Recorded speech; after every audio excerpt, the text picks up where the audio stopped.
Hi, everybody. It's Joseph Brassi. I'm going to jump into this quick because it's kind of a long prologue and I don't want to drag this out. In brief, I'm here on audio track because my webcam did not work so well, so I will have to turn this into a video and put it up on Facebook between now and when I'm on. This is the prologue of Glassblade, and this is the first time it has been read in public. Thanks to Jack Horn for letting me do this, and hope you all enjoy. Once upon a time, there was a gathering of heroes who faced a great evil and triumphed. They banished horrors, sealed them away, and built temples of wealth and power upon the ashes of their fall, hiding the legacies of their power in plain sight. The heroes grew old and died. The torch was passed to their descendants, and for a time they proved themselves worthy, but it is not in the nature of such things to last, and as generations passed, the new children grew complacent. They fattened themselves on the wealth their predecessors earned. They made art of the monsters that had tormented their ancestors, but forgot the monsters' names. Warriors of skill fought one another in the absence of their old enemies. Honor was forgotten. Debauched and lost, they hardly noticed when the spirits who had advised them turned their faces away in shame, not realizing how much they had lost their way even when the greatest of them were butchered in the night. But this is not that story. This is the story of what came after, and it begins at the end of what came before, in blood and in fire, in a place called Tacoma. The night air was thick with smoke painted red and blue by flashing lights. By the time Detective Burns stepped out of his car, the firefighters were fighting a losing battle against the pyre devouring the house.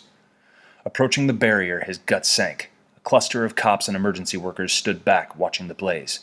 Code 3, as bad as it got. Just before the line stood a rookie named Tom. He looked like he'd lived 100 years in a day. This was his first call, poor kid. "What have we got?" Burn asked. 23 dead at last count, Tom said, and there were more people in the house. Jesus, Byrne muttered.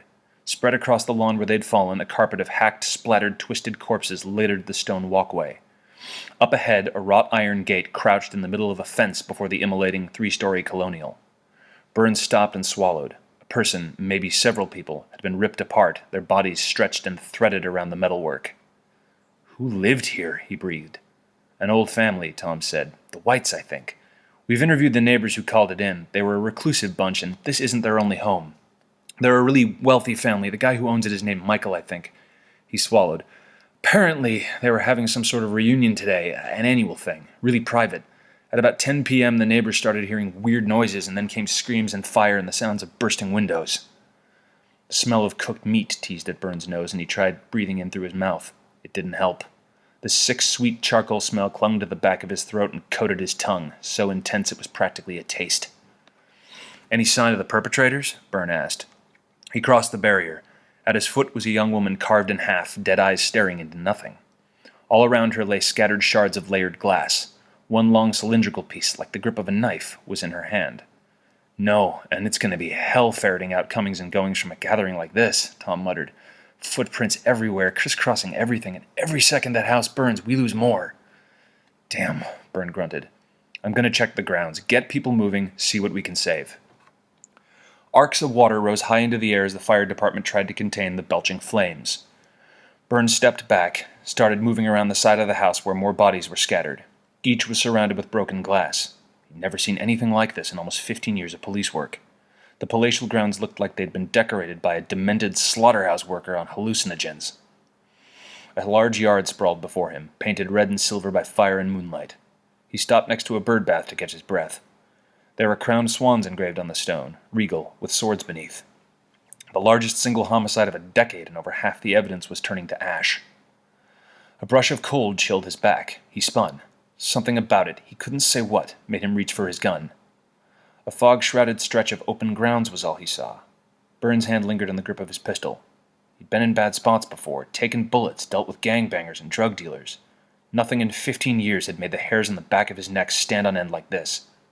He took a step forward, looked down, spotted footprints, a cluster to be specific, and moving away from the house. Byrne drew his gun and started walking, pulling his radio. "Tom, got footprints on the north side. They lead off the property, and they look fresh. Get after me. I'm following." It wasn't long before he had to pull his flashlight to keep up the trail. Yesterday's rain had left the ground muddy and the grass slick, making prints stark and obvious, but it wouldn't last the night. He pursued it across the property line, through another yard and a hedge, and finally out into the open street. He stopped, looked around for any sign of wherever they'd gone next. "Oh, hells," said a voice in the night. "We've been caught by a dud."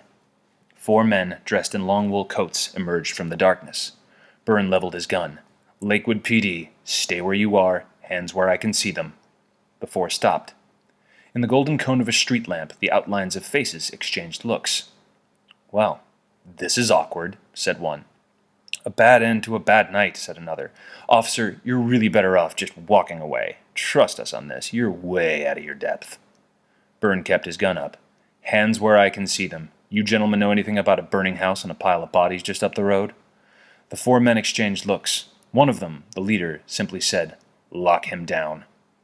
The man to the farthest left made a gesture, and a light flashed in his palm. Byrne's hand froze in place before he could touch the trigger. He couldn't move.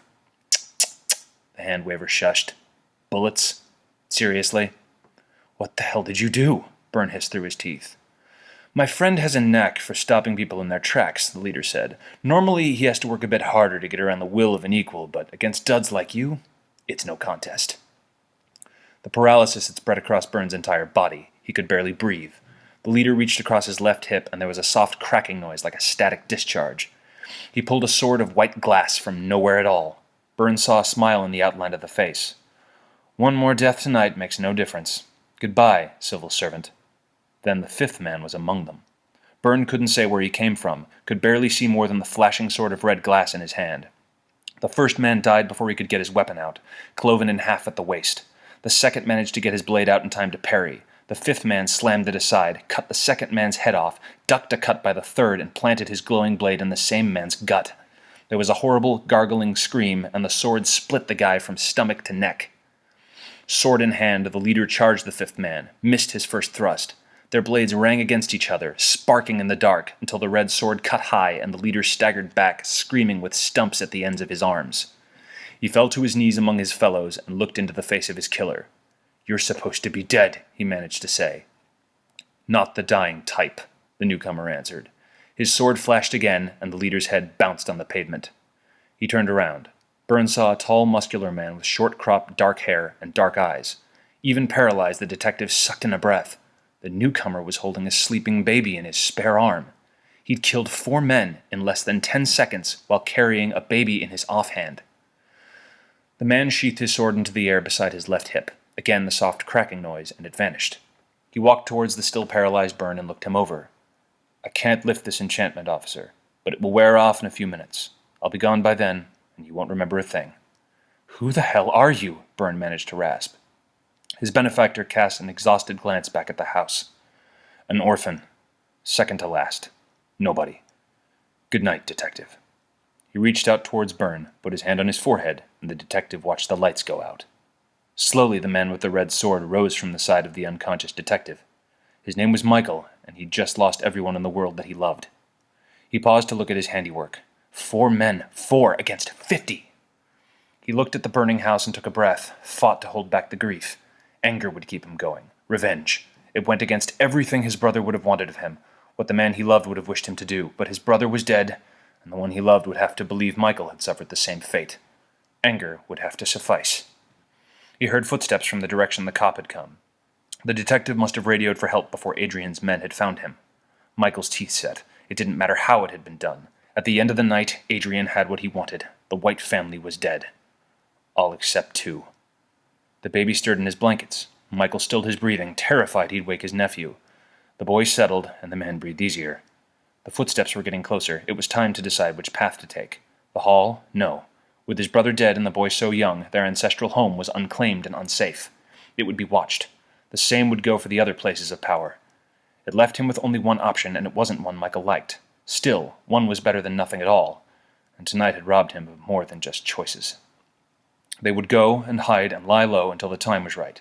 Tonight was not a loss. He forced himself to believe it. Despair wasn't an option. Flashlight beams slashed white across the street. Voices, barking dogs. It was time to go. Michael took a step back from the light cast by the street lamp and drew the shadows of night close about him. "It's just you and me now, kiddo," he murmured to the boy in his arms. "If there's a God, you won't remember tonight either." When the police arrived, he was gone.